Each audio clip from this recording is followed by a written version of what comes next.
Barrett was 7 for 27. All right, ladies and gentlemen, we got another one tonight for you. STK. Yes. STK Surviving the Knicks, episode 26. All right, give it up for my brothers. All right, Coach. Got Coach B in the building. We got Ed Dollars in the building. All right. Shout out to Wall Street. Got the night off. Rubik's Cube headaches. Shout out to Wall Street. Ed, what's going on, my brother? I'm chilling, man. I'm actually going on vacation Saturday. I'm going to the big Aruba with the family. It's gonna be fun. You know, Okay. I'm kind of sad that my Knicks are out of the play-in. I'm kind of happy that the Lakers are out of the play-in. And I'm thrilled to be watching Winning Time on HBO 1. Oh, okay. And Moon Knight on Disney 2. Moon Knight is dope. Gotta catch that. And I think I'm gonna wait until Winning Time. That's on HBO. I think I'm gonna wait for that to complete to watch it all in a row. But it's a really good show. And although a lot of it, is exaggerated, it's loosely based. The basics are right. It was the year that, Dr. Buss bought the Lakers. Yep. They drafted Magic Johnson, and they went to the finals. Yep. Paul Abdul and Magic won, and Paul Abdul was the first Laker girl. And Magic scored 42 points in the clinching game. You know what I'm saying? He had beef. He had beef for Kareem, Jabbar. He had beef for everybody. Yeah. He had a smile and a dream. It's definitely. And speaking of a smile and a dream, we got Coach B in the building. No smile, still dreaming. Yeah, 4x4 Rubik's Cube, my new thing to do. Okay. Something good for maintaining brain. Keeping your brain sharp when you're watching this nonsense. The Knicks played a decent game, man. It wasn't a bad game. No. We're missing a few pieces, but a little bit more fight. It is what it is, man. You had enough days off to come in and play better. So okay. All right. Well, no broken talk over here, man. Obviously, the bell just sounded, the horn just sounded rather on the Nets Knicks game. The Nets won. And I mean, I don't think we're too surprised by that. Kind of, they made it interesting till the final 2 minutes, 3 minutes of the game. I mean, we can go into the Knicks loss, but I don't know. What I would want to ask you guys is, do you think the Nets are the most feared team in the play? Hold on. Before we start in our Nets discussion, let's just, what I saw today, this game is why we got to trade Julius Randle, because Obi can actually be a player, man. Obi scored 19 points, 7 for 13. He looked good out there, man. Again, he was 2 for 4 in this 3-point shot. I will tell you that over the last 7 to 10 games, he's been really more efficient with his 3-point shot. But today, he's just more comfortable driving to the basket. He's more comfortable putting the ball on the floor. He looks good. He looks good where I'm like, could he be a future all-star? And the more time he plays, I know if I'm saying it, I know Leon Rose is saying it. I know that Worldwide West is like, we may have to get Julius out of there, because what we didn't say is that the Knicks dominate this game in the first half. They dominated the game through the third quarter. They fell apart in the fourth quarter. It might have been because Tibbs played people a lot of minutes. He played Obi 43 and 45 minutes for RJ, and they just lost the gas. But what I saw, Randall would just slow this team down. I like the Obi piece in here. Okay, Coach, what did you see?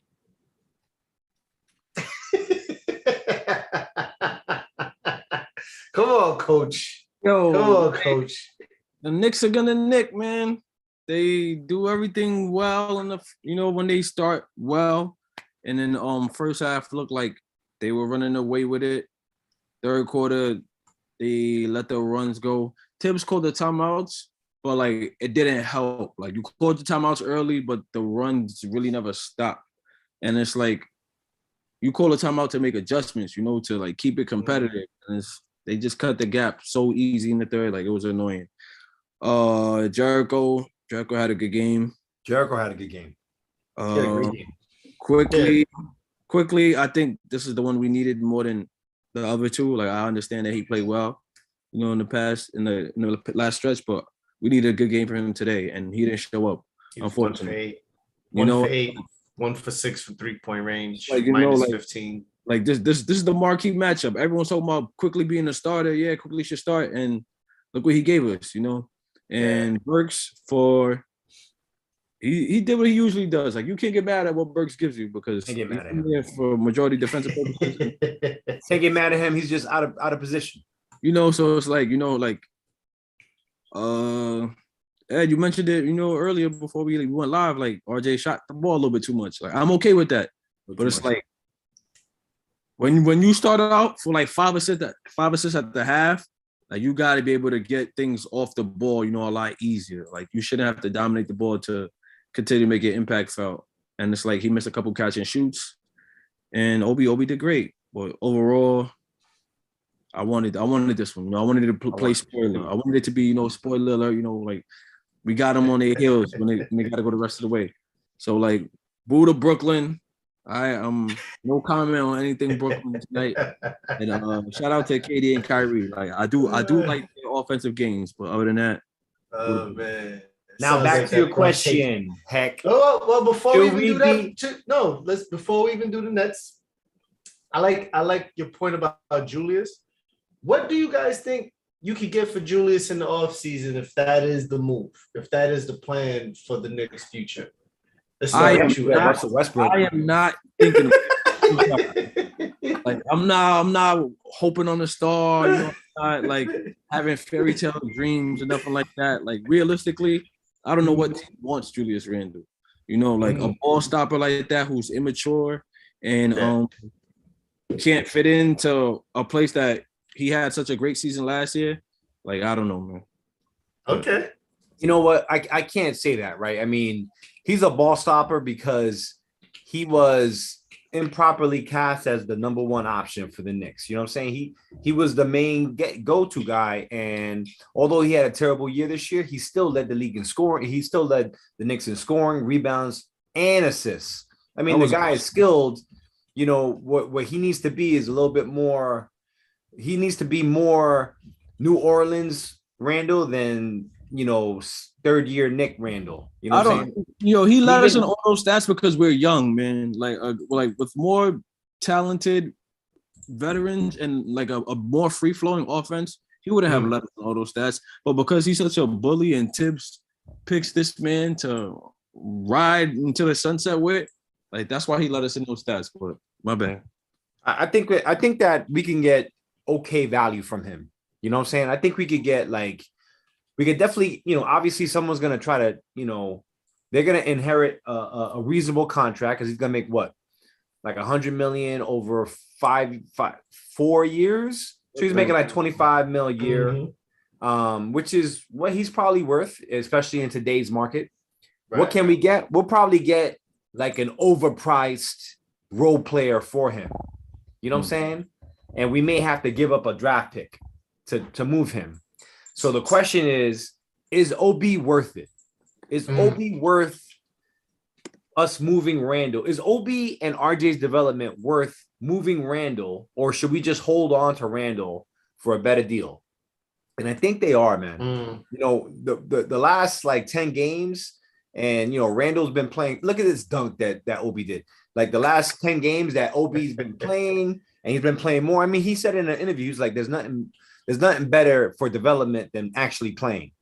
That's condemning the coach right there. He's like, yo, the best thing that can happen is for me to play. And what he's really saying is, yo, I could play, man. I could play. I should be playing like 25, 30 minutes a game. You know, for a guy that plays like 12 minutes a game when Randall's was on the floor, he had 43 minutes today. I mean, that's ridiculous, right? I mean, he either can play 12 minutes or he can play 43 minutes. But that's one game doing that, another game doing the other thing is crazy. So I think that we need to really evaluate everything.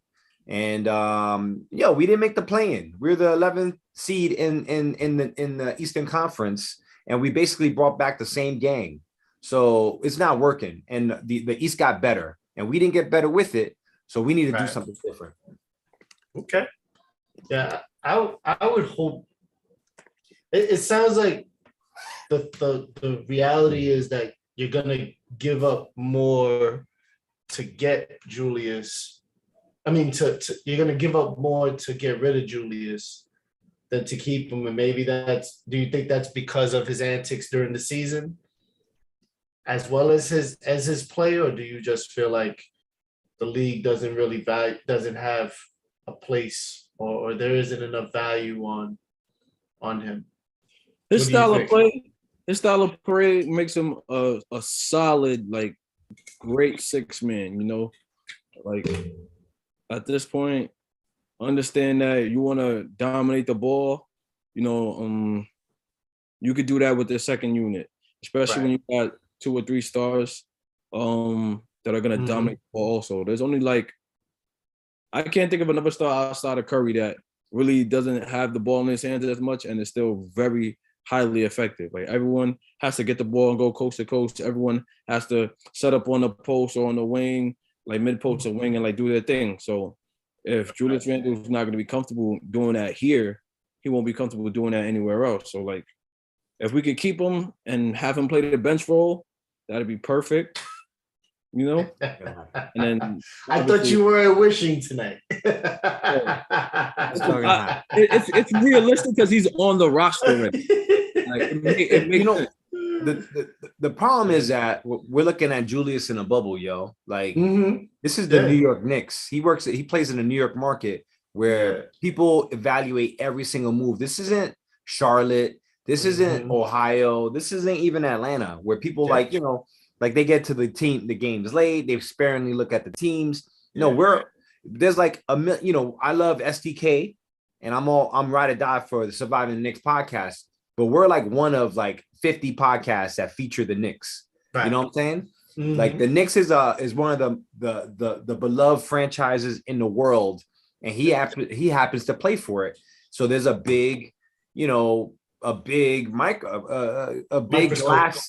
eye on him. It's like, it's everything is like exaggerated in this market. And he did extremely well when there was the bubble, when there was no fans in the stands, right? It's not a coincidence that his numbers this year are almost equivalent to the numbers he was when he first got here. You know what I'm saying? And we weren't happy with those numbers. So it's just, he's not a New York player. He's not a New York guy. I mean, he's rough and tough.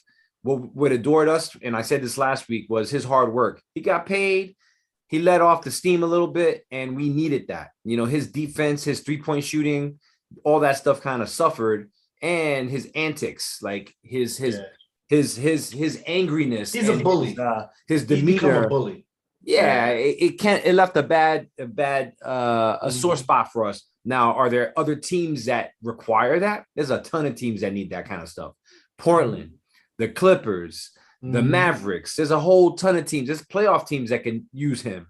And the only question is, can we use the guys that we can get for him? You know what I'm saying? And that's a big question. It's gonna be hard. I'm hoping that, like, Zion, what we may need is like a bit of luck where we trade Julius to New Orleans for a bunch of draft picks and Zion. I mean, meaning we trade Julius and draft picks for Zion and some other bum that's overpriced, and Zion is still hurt, and they feel the need to like trade him, and then he gets better with the New York Knicks.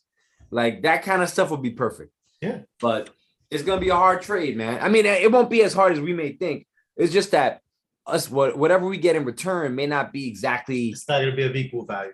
It's not going to be of equal value because, believe it or not, Julius is good. Yeah, he's definitely a top 75 player in the league. Mm-hmm. Yeah, his antics damaged his value. Yeah, and because it's New York, you could see it. Every night you're looking, and you could see like in the highlights the shrugs, and wherever you're at, it's right. He was under the magnifying glass, and unfortunately, the league pays attention to everything. Just like looking at he got scouted. Last year he didn't get really scouted, and you're looking at him and you're like, oh, okay, the Knicks are all right. And then what happened? He went against the Hawks, who scouted him and looked and magnified his weaknesses and knew, force him left and he's gonna hold the ball too long and stuff like that. And all that just carried over into this season. Yeah. And everybody started playing the same, looking at that the way Atlanta played them, and it was just like, just replicate that. And I wouldn't be surprised if the Knicks traded him to the Lakers. No joke. They could trade Julius, please don't Evan Fournier, and Derrick Rose for Russell Westbrook. And that sounds like a terrible trade, but it may be addition by subtraction. You know what I'm saying? We've been bitching about Evan all year, and Derrick Rose is, he's getting older. We get Julius off the books, and then we get Russell Westbrook, and then that's if Russ opts in, because Russ is on the player option. So you would have to hope Russ opts in, and that would be some. He definitely is gonna. His opt-in is $45 million. He's not gonna. No, he's talking about not. He's talking about not doing it. Yo, that's 45 million bangers. He's not, and no one. He can't duplicate that salary. Meaning. He can't duplicate that salary unless he does a 3-year, $45 million deal. So you're talking about 1 year, $45 million. He's definitely going to opt in. Yeah, I don't know. I've seen players turn down the big money just for because this is you've never seen a 34-year-old player turn down the big money. Never. You've seen a 25-year-old player turn down the big money and take 2 smaller contracts, but never a 34-year-old. Ed Dallas is not turning down the money. He's like, you know what? Another crazy like, yo, I can make it work here. I can make it work here. I'll make it work. Oh man. Okay, so let's get to the pressing issues, right? Are the Nets the most feared team in the Eastern Conference play-in? Let's keep it a buck. What do you guys think? The play-in? The play-in. Not talking about the playoffs, the play-in. Do you think out of the 4 teams that are in the Eastern Conference play-in, which, by the way, to me, I think it's the most competitive. I don't regard the Western Conference play-in. I think it's you can close your eyes and kind of figure out, I think there are teams that are in position to be shoo-ins, but I think Cleveland, Brooklyn, Atlanta, and Charlotte are like, that is a tough play-in. That's exciting right there. I'm digging the idea of those 4 teams just going at each other. Atlanta, Charlotte's going to be a banger on that opening play-in night, but are the Brooklyn Nets the team to beat in that play-in series? What are your thoughts, Coach? Atlanta's kind of hot. Trae Young is definitely not just like featured, but like well featured, like the right pieces around him where like he seems to never have an off night. Yeah. Of course you got superstars, 2 superstars. I'm a hater, no. Man. I'm a hater. So like, please say no. The hate in my blood is saying, yo, I think Atlanta's the team to beat, but obviously you never bet against KD because when he turns it on, he turns it on. And Kyrie is he's COVID restrictions free, so he'll be playing every game. But Kyrie's one of the best ISO players ever, bro. Still gonna say Atlanta. Still gonna say. Trae Young, pull a miracle. Listen, man, you gotta let that hate go, man. It's clouding your vision. And who do you think is the team the most fear in the play-in? I think that Brooklyn is definitely one of the teams that most feared. I think a lot of the guys don't want to play the Charlotte Hornets too. Charlotte is like straight up a scary. They could beat on any given night. They could beat the best and they could lose to the best. But the fact that the Nets have Kevin Durant and Kyrie Irving, you know, two of a top 10 players, I mean, they have to be the most feared, right? Yeah. They had championship expectations. They finally got their team back. They had Harden in the beginning of the year. You know, they got Curry, and the guy from Philly. He ain't playing for the play-in, so he doesn't really matter. So you got those three, and you got Drummond, who's a good center, and you got a good amount of bench players. I would fear the Nets, and not only would I fear the Nets in the play-in, I know that the first and second seed are worried about facing the Nets in the first round of the playoffs. The only problem with that is, you know, their defense is terrible. The Knicks were coasting in the first half. The first three quarters, they were coasting, and it took like all NBA performances by Kyrie and KD, specifically KD, to will them back in the fourth quarter. Wow. And that's the thing about them. They're hot and cold. Their defense is terrible. Their defense, you know, I think Hector and me could like probably score a couple points on them. You know what I'm saying? And you know, in the playoffs, you know, it's not a fast-paced game like that. You got to play hard D. So I'm kind of worried about that. But if I had to rank the teams that I didn't want to face in the play-in, it would be the Nets, Charlotte, Atlanta, and then lastly Cleveland. And I put Cleveland last because Evan Mobley got hurt. If Mobley wasn't hurt, then I would be like Cleveland's the most feared. But Mobley got hurt, so I'm going with the Nets. He was a big piece. Hell yeah! I believe he's probably the front. Well, I think Cade might edge him for the Rookie of the Year, but he was Rookie of the Year for quite a while. Yeah, definitely. Barnes. Who? Scotty Barnes. Scotty Barnes is another one. I was reluctant. So I liked him until they played him. They put him at the 4, and then I seen it just work for them. Like it works. He I don't know what it is when they put him at the 3. It just doesn't pan out for them. Such a but big. When they play him at the 4, I mean he's a small forward. He's got a small forward's frame. But when he plays the power forward position, he's just got the court vision for them, man. He spreads things out, and he pulls that 4 out onto the perimeter, and it does wonders for their offense. Yeah, and on the defensive side, they know the coaching, Nurse is smart enough to kind of not have him on the low post, so they do a lot of switching with him. But Scotty Barnes is a hell of a player, man. I don't know if he can win it, but he's definitely going to get some votes. Yeah, he's the future of Toronto. I can see them moving Pascal Siakam because he plays the same position as Pascal. And he's more effective. The ball moves so much better when he's kind of, even like Van Fleet feeds off of him almost. Like it's almost, he's basically playing point forward half the time. Yep. Really, in all honesty, he does a lot for Toronto, and I think I would say he's one of the reasons Toronto had a resurgence this year. I would say in the playoffs, you got to watch them because they're a wild card for real. I mean, at that 4 and 5, Philly may not get out the first round this year. I think that's the reality. I don't know, man. I don't know. I mean, if Philly shows up, it may be the Bucks that face them right now. No, because it's 4 and 5.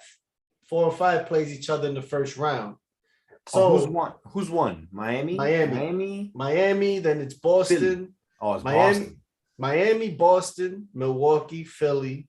Yeah. And you got Toronto, Chicago, and then you got the play-in. Whoever decides to fill that out. So it's Miami and the 8th seed, Boston and the 7th seed, Milwaukee and Chicago, and then you got Philly and Toronto. And that right there is a true 4 and 5 matchup in the East because it could go either way. And if Philly, if Embiid doesn't dominate, and I don't know if Toronto, I don't know, man. I think you're making that face, coach, but I don't know, man. We've seen stranger things. They got Harden. They're gonna do all right. Yeah, I don't know. Yeah, I don't know. But I think the East is competitive this year. You know what I'm saying? Like last year, it was kind of surefire for the most part. But this year, it's kind of wide open because, Miami gets the Nets. That's gonna be tough, man. It's a tough match. That's a tough out right there. That's a tough out. Yeah. Chicago was one of the hottest teams to start the year, and yes, they have cooled off a lot, but DeRozan is still. Lonzo Ball got hurt. He's out for the season. Yeah, he's out for the season. He's done. DeRozan can still do more than enough to like roll them to the conference to beat final. The Bucks, though. Nah, they're not beating the Bucks. They're not beating the Bucks. No way. They're not beating the Bucks. Yo. Okay, coach. Yeah, no, they'll play either. Yeah. No, they play the Bucks. They're the 6th seed, so they play the Bucks. They've already got this spot clinched. Unless the Bucks go to the second. Like unless it moves up, right? Everyone's kind of like, I think those guys are worried about the Nets because guys are like, oh man, what do we do? Yeah. If anything, I'd rather face anybody but the Nets in the first round. If they get Philly or Boston, they could get interesting.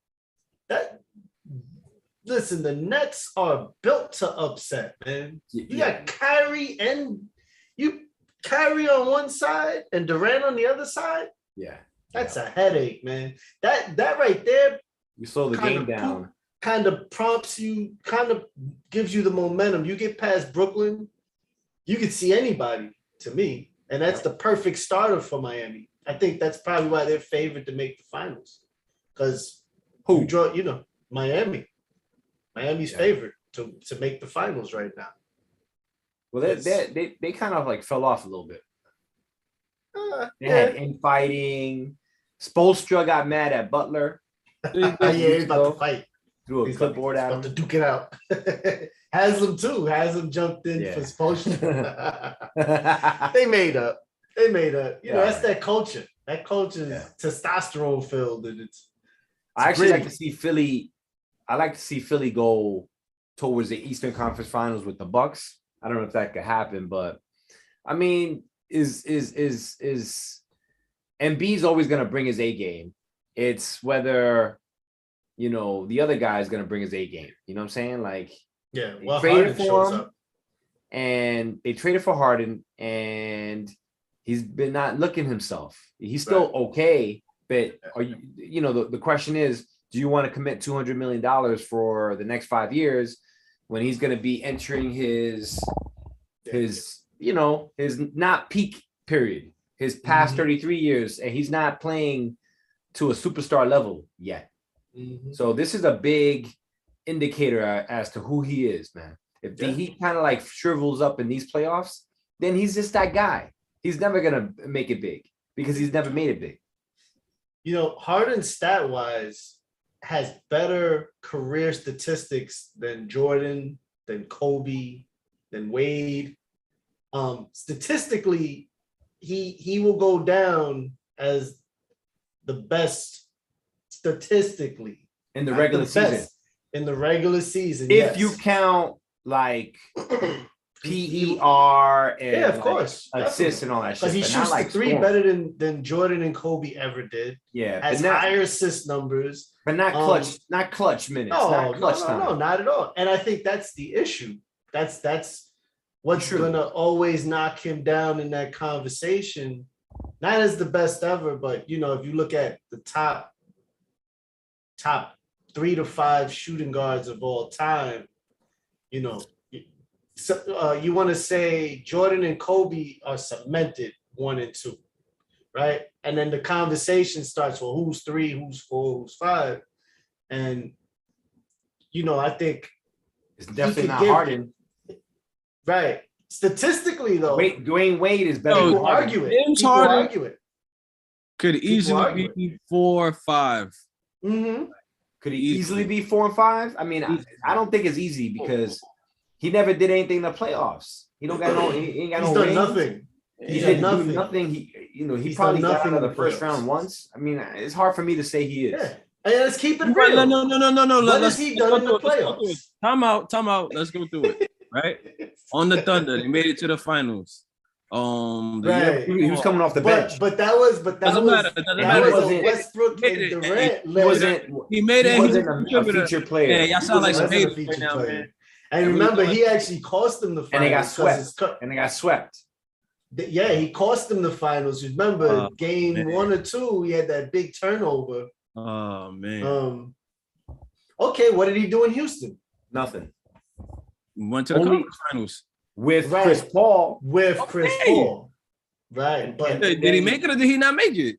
Once. But Chris Paul was the engine. Yeah, Chris Paul made it happen. He made it once. Are y'all serious? Yeah, we're very serious. What did he do without Chris Paul? He didn't do anything. He got bounced in the first round. That whole run he was in Houston, he was in the MVP conversation damn near every year. Like regular season. We didn't say anything. We said he was a regular. He's a regular season champ. No, how do you say that? How could you call Chris Paul the catalyst and like everything goes? He was the catalyst. Do you remember that season? What happened? Okay, so what happened after Chris Paul left? Exactly. Nothing. They didn't make the playoffs. Coach, just gotta look at the facts. You gotta look at the facts. Yo, show me the numbers because that's the year that they were shooting all them corner threes and they had a chance. Didn't work out. They didn't make it past the first round. No, they made it to the second round, but got bumped by. Remember, they beat OKC in that first round, but it went 7 games. Remember, Chris Paul carried the OKC. Look at that. Come on, man. After that was a bubble season. Oh man, you guys are picky, man. And then he goes to Brooklyn and he didn't do anything. And now he's not playing well. He played when guys are hurt. Kyrie didn't play. Like he was out there. So is Harden is your easily your 4th or 5th guy in your top 5? He's easily number 4. I might slide him into 3. You know what's funny about that? It's because we're young, right? We live in the moment. You also think LeBron's the best player. Like, what about Jerry West? Jerry West is a 2 guard. What about the logo? No. What about Elgin Baylor? What about Oscar Robinson? Those are 2 guards. I don't know. You gotta. I know you don't know. Big O was the original triple threat. I know you don't know. Sometimes played at the point, so I don't. And officially though, Ed, all those guys won championships, but officially Jerry West and Oscar Robinson are listed as point guards. You see, so now he being picky. Officially. He wants to throw guys in there. But D-Wade, you want to put D-Wade in there? Yeah, D-Wade is number 3. Has to be. Why? He got 4 championships. What? Mm-hmm. Got 4. He was the reason why they got that first MVPs? one. How many MVPs? He ain't got one. You see? 1 scoring title? He ever led the league in assists? No. He ever averaged 30 and 10? Come on. Yes. No, he never did. Wade never did. Now I'm gonna have to look at it. Yo, James Harden gave every single team in the league 30 one year. If that don't make the top 3, I don't know what else will. Right. And then flamed out in the playoffs. Hey, he did stuff that not be touched in the regular season. Give it to him. Regular season. Give it to him. In the regular season, though. Give him his just due, man. Yeah. Wade averaged 30 points in 2008. Right. But he ain't averaged 10 anything. 1 scoring title. He was nasty that year, though. Yep. They didn't even like that. Did they even make the playoffs? They was like the AFC. They did. Yeah, they did. They lost to the Celtics in the first round. All I know is that Wayne got 4 championships. That's what he does. And a finals MVP. Yo, Robert Horry got more championships than that. Come on, man. Robert Horry don't have a finals MVP. Come on. Yeah, they don't pass the ball to Robert Horry to get a shot. Tony Parker. Tony Parker was nice. Yo, yes, but Tony Parker was nice. If you want to compare, Coach, you better in the better offensive talent in the regular season, definitely. Yo, give in this the regular season, definitely. Somebody get James Harden the championship so we get cross and solidify him at number 3. He gotta win one. He gotta win one, man. Yeah. If he don't win one, he's not a top 5 player. Yes, he is. He's not a top 5. Yes, he is. And I think that's the problem. That will never be broken. It's either you get the James Harden that's super focused and wins the MVP award, or you get the James Harden that hangs out with Lil Baby and Meek Mill until 6 a.m. Man. And I don't even want to talk about his defense, the non-existent defense. That's the problem. In the playoffs, you got to play D. He don't play no D. Crickets. That's why Chris Paul hates him. Yo, not so MVP this week, RJ Barrett. I'm sorry.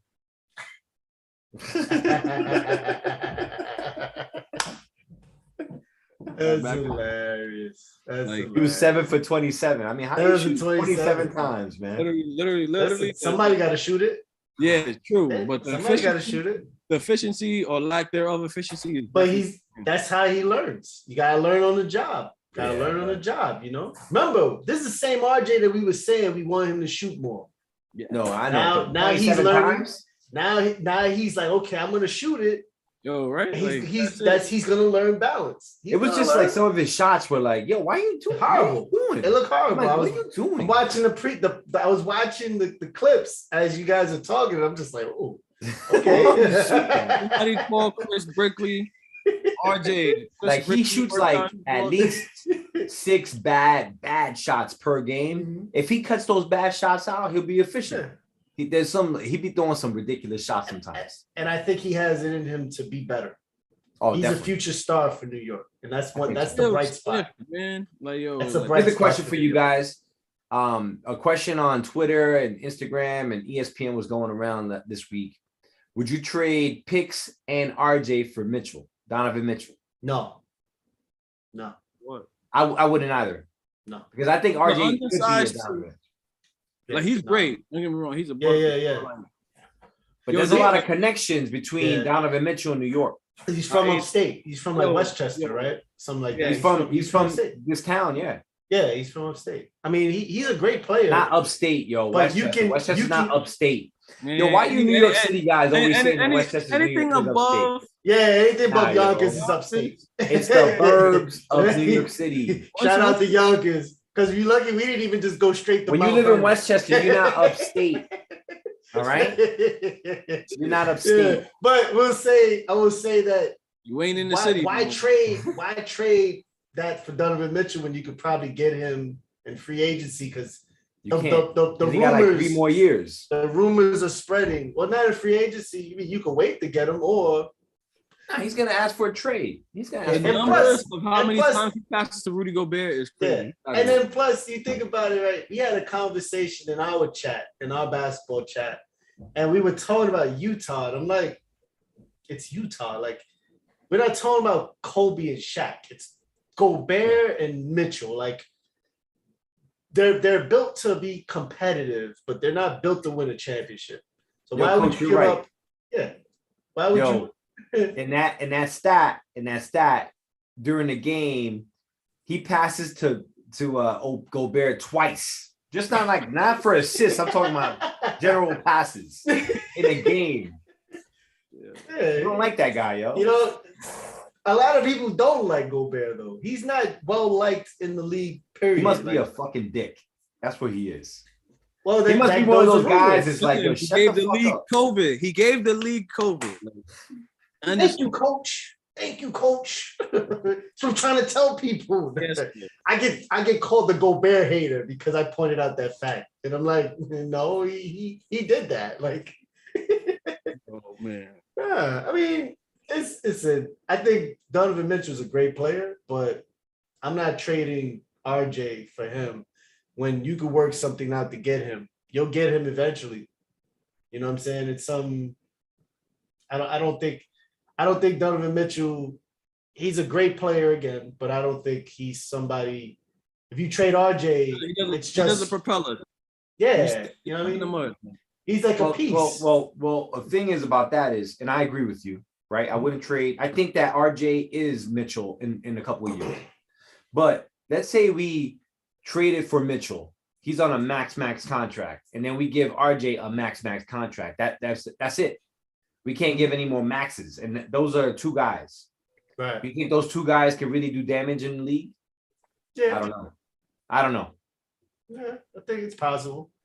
I mean, it all depends. Remember, it's a team sport, so you can't just have them 2 and then the STK podcast. You know what I'm saying? Supporting them. You gotta also surround them with necessary pieces, and some of that takes luck, and some of that takes, it's also building out your culture, and those are things that you gotta work on, and also have the right coaching.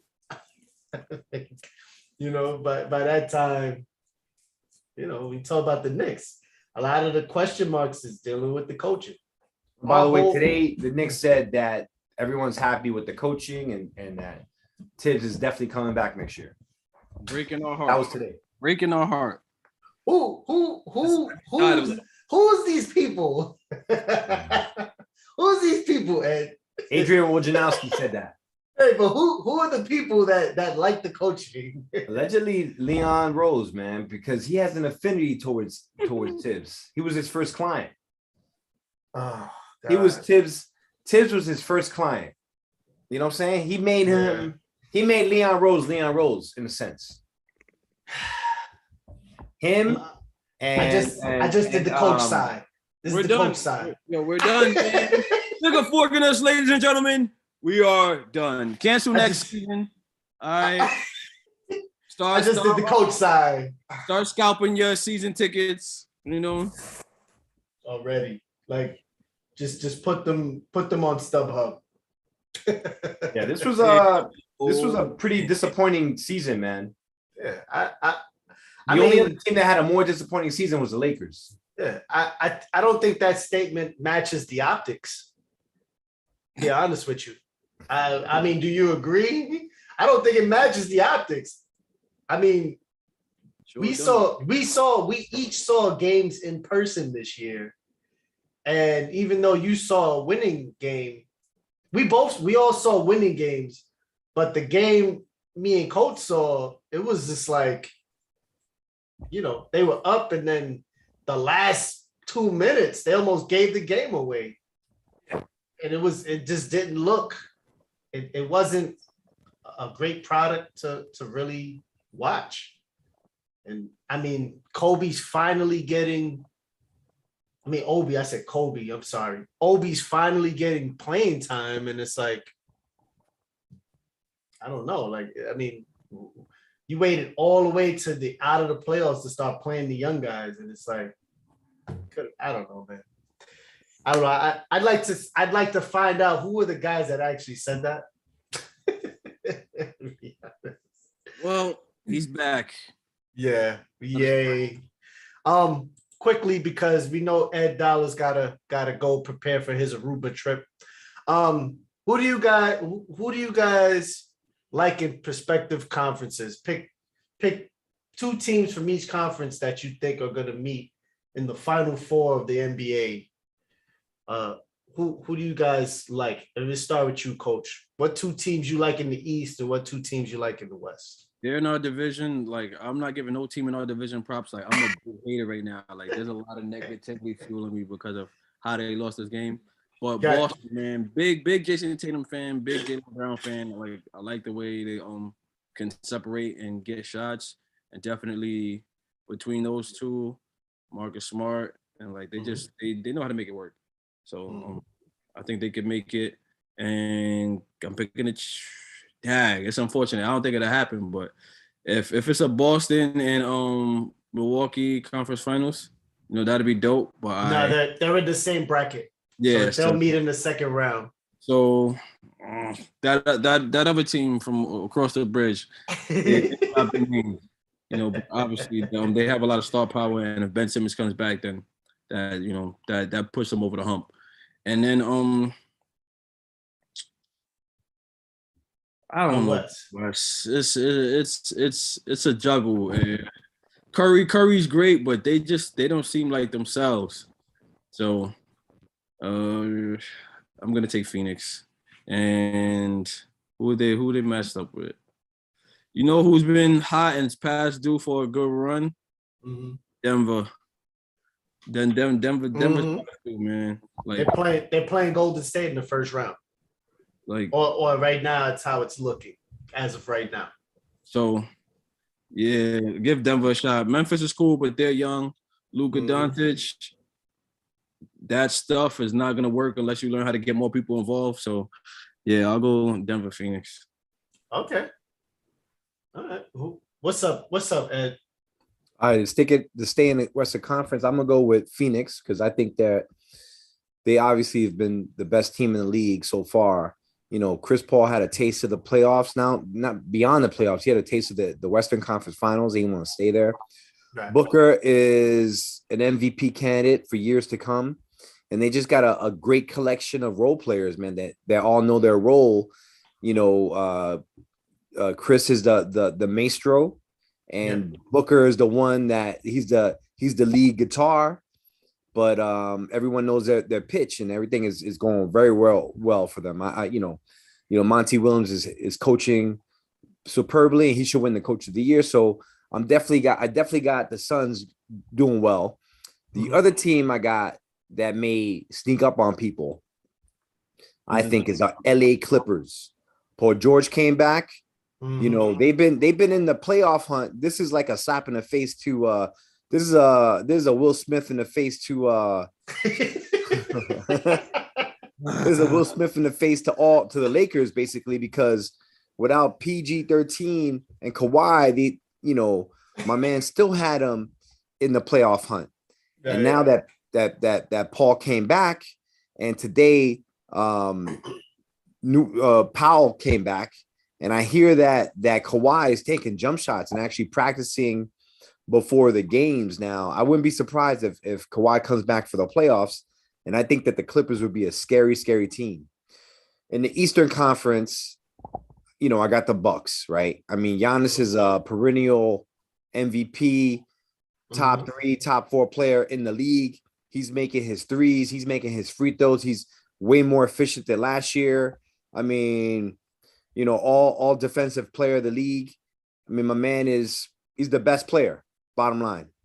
So I got the Bucks. And then the second team, I'm going to go with the Nets, man. There's something about the Nets. And, if they get Ben Simmons and, relatively healthy, and Kevin Durant's still a top 3 player, man. And Kyrie is still one of the baddest men on the planet.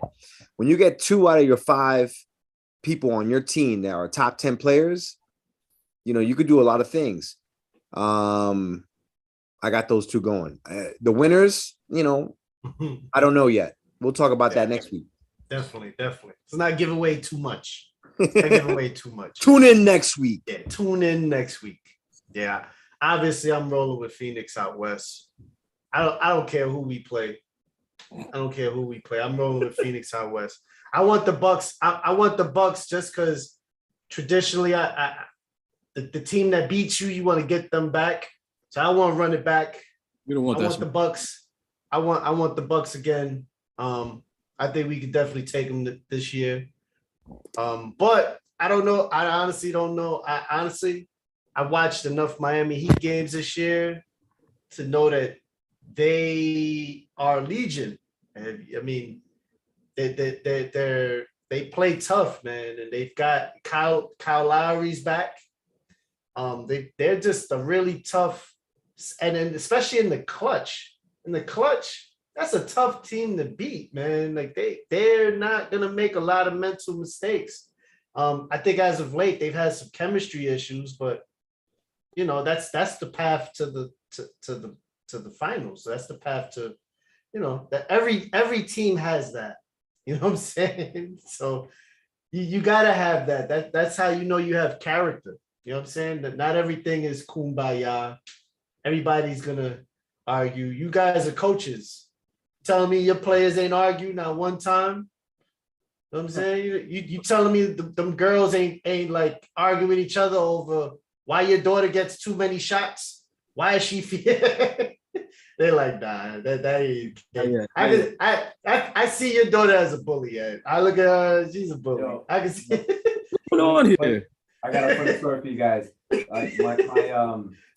my kid plays soccer and basketball, and when unfortunately this happens sometimes where the sports collide. We had a soccer game, and then the basketball game was in Brewster, which is crazy far.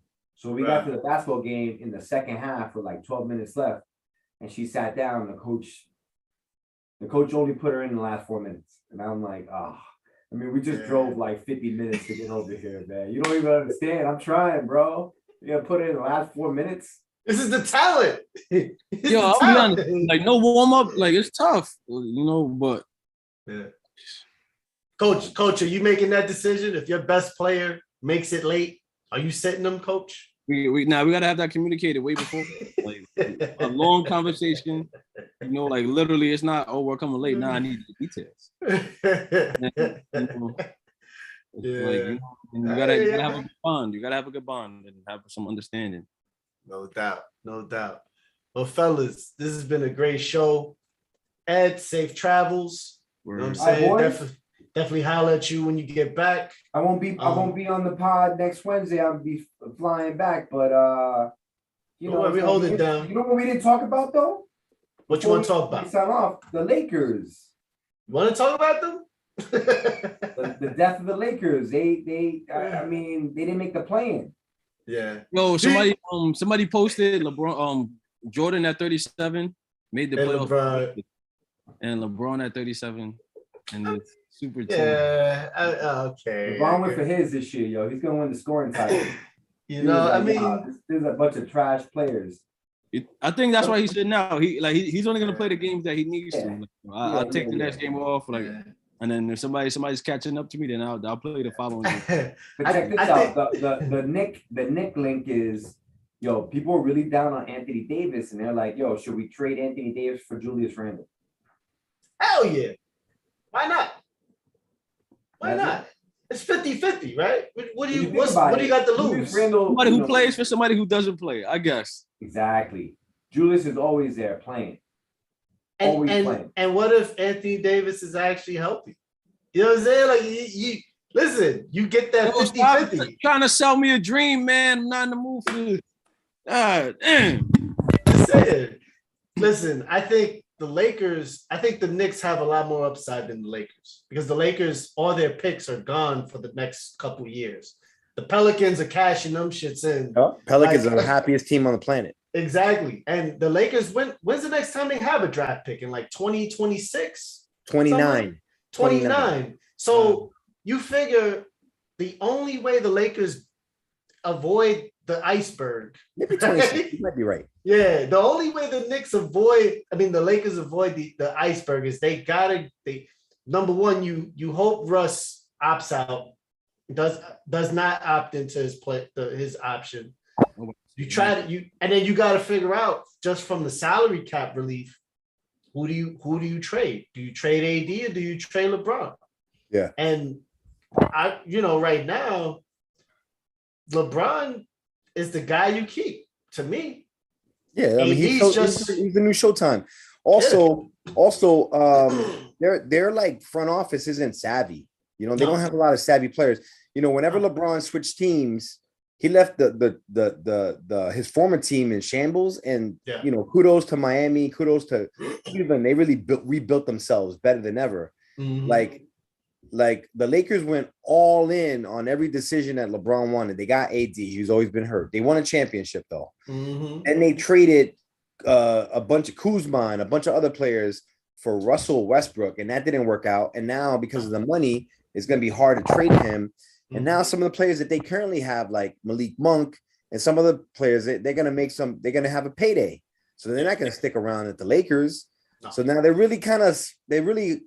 it's a really tough situation for those guys. Yeah, no, totally. Making a play-in this year when you have that talent. I read it on SportsCenter today. It might be the most disappointing season in Laker history. That's how they're taking it. Wow. Do you think the two biggest markets in the NBA not being involved in the playoffs hurts the NBA brand? We're global. Like, the NBA is so global. Again, Luka, Jokic, Giannis. Like, nah. It only hurts like Nah, I don't know, because again, people in LA are still gonna buy jerseys. People in New York are still gonna buy jerseys. Yeah. You know how the LeBron factor is. LeBron doesn't play, that's the real kicker. That's a big deal. No one cares about the Knicks. Yeah, we're a global brand. I mean, the days of like LA and the Knicks and all that stuff, now it's all about players, you know what I'm saying? So, but LeBron not being in the playoffs, that's gonna hurt. That's gonna hurt more than anything else. Okay. From a narrative perspective, or do you think just the star power, the lack? Star power. Okay. I don't know. I think from a narrative perspective too, especially the GOAT, like his whole quest to be the greatest of all time. I mean, he led the league in scoring, and they didn't make the playoffs. And he had Anthony Davis, and he facilitated, and Russell Westbrook. He facilitated the trade too. It looks bad. In fact, that means that out of the 4 years he's been with the Lakers, he only made the playoffs twice. Not a good look. No, definitely not. Definitely not. Wow. Wow. That's a good point. That's crazy. I forgot that. I forgot about that. The first season there, he was injured. And then the year that they made the play, the year that they won the championship, it was a bubble championship. And a lot of people put like a little asterisk to that. The Lakers may not retire his jersey. It'll be okay. I think he'll be all right. He still has one of the greatest chips of all time, beating Golden State, coming back from 3-1. Yo, you guys gotta catch that winning time on HBO, man. Telling you.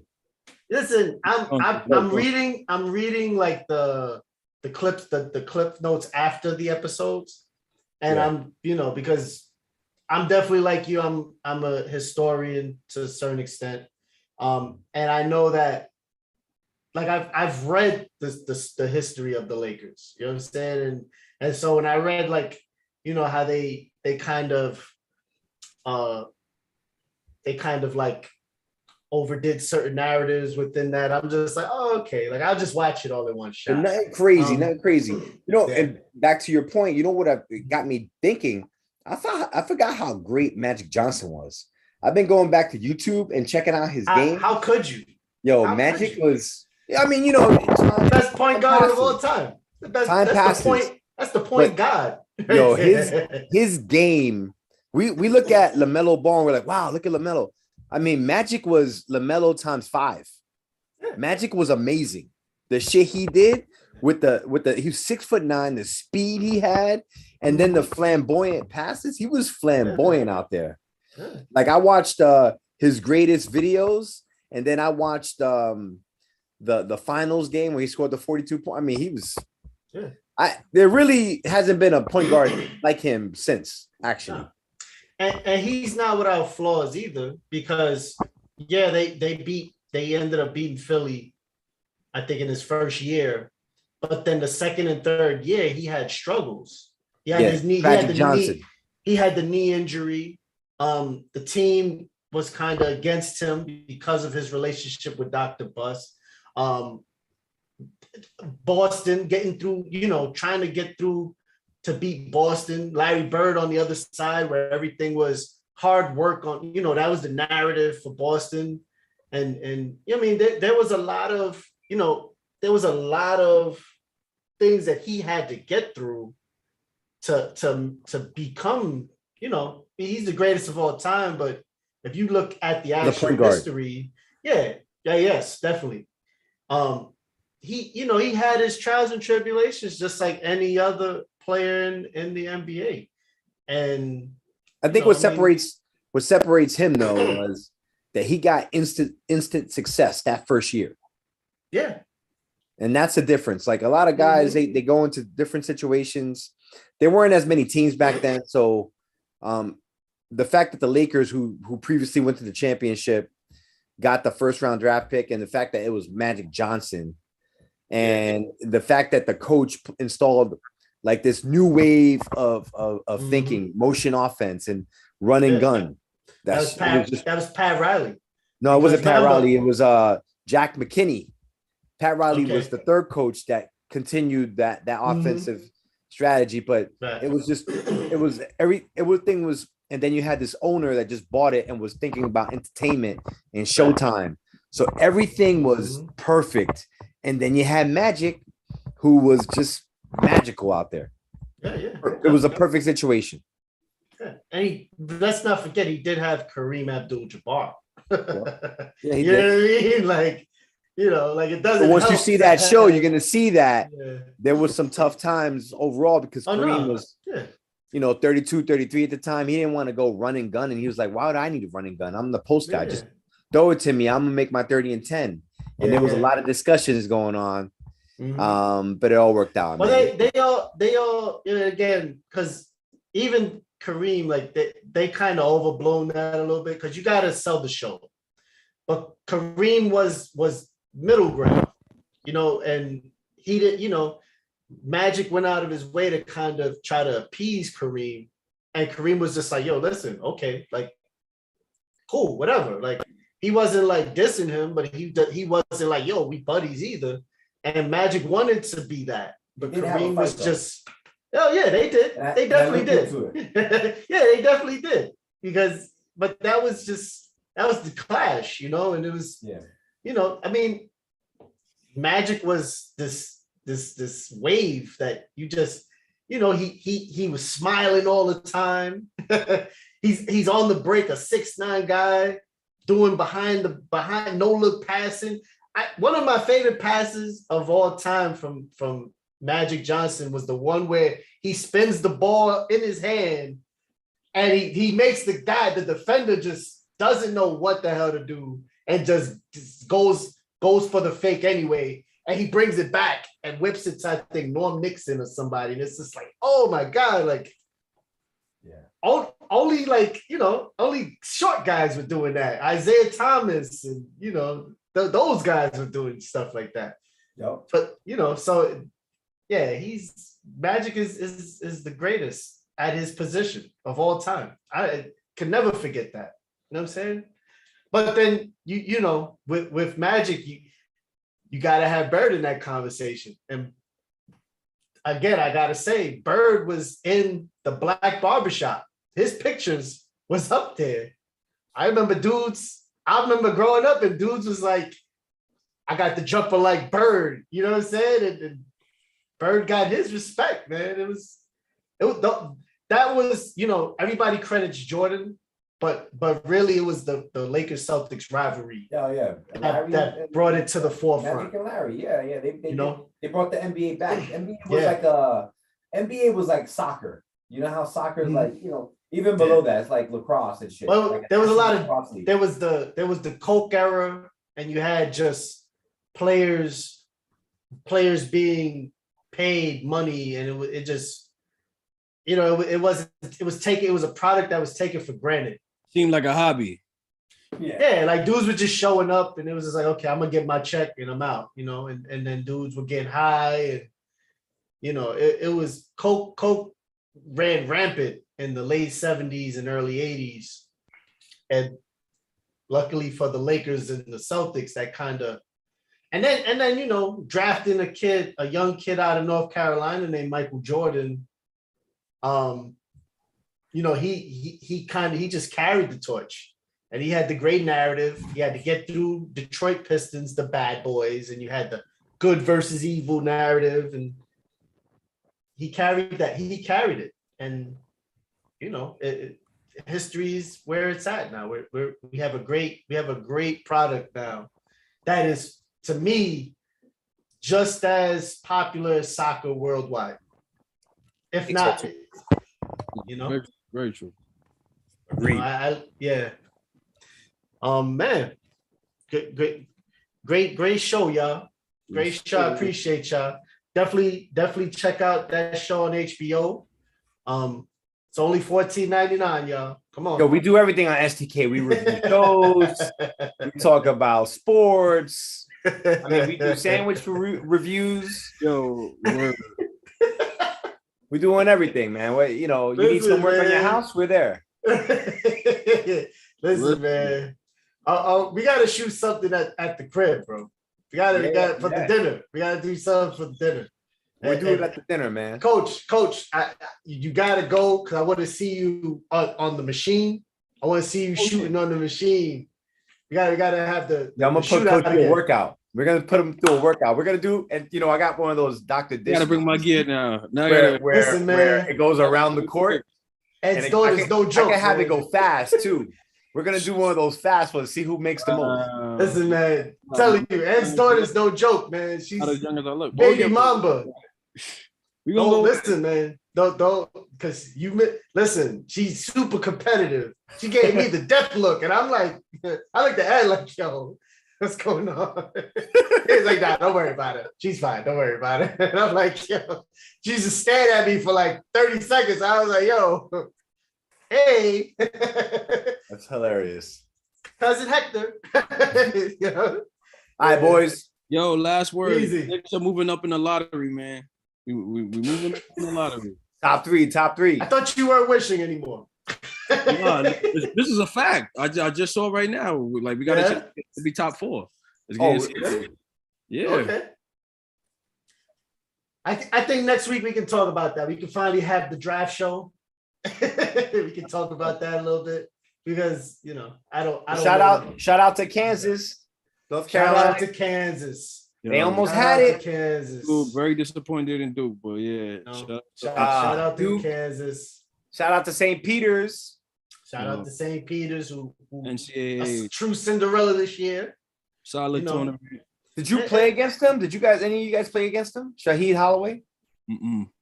No, I didn't. But he's a lot younger. Yeah, he's what's the name? He's from my generation. Shaheed Holloway. He was no joke. Nice.